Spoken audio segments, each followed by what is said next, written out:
guys, good evening. Ito, kumain kami dito sa Peking Chinese restaurant. Ayan guys. Ano po siya dito? Famous po ito na restaurant. Ayan, Peking. Puro mga Whistler. Ayan. Kumain na si Bosa. Ito yung pinaka number 1 nila dito. Chicken siya na pinisa.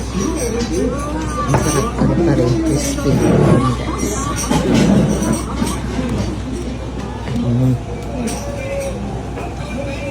Tagal na to na kainan dito. Sa Anjo po ito. Ito.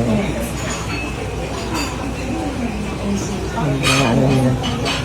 May pumupunta ng mga customer na mga sikat. Ayan.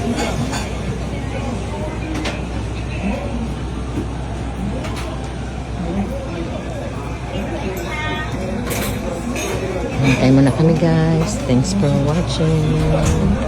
Yummy yummy.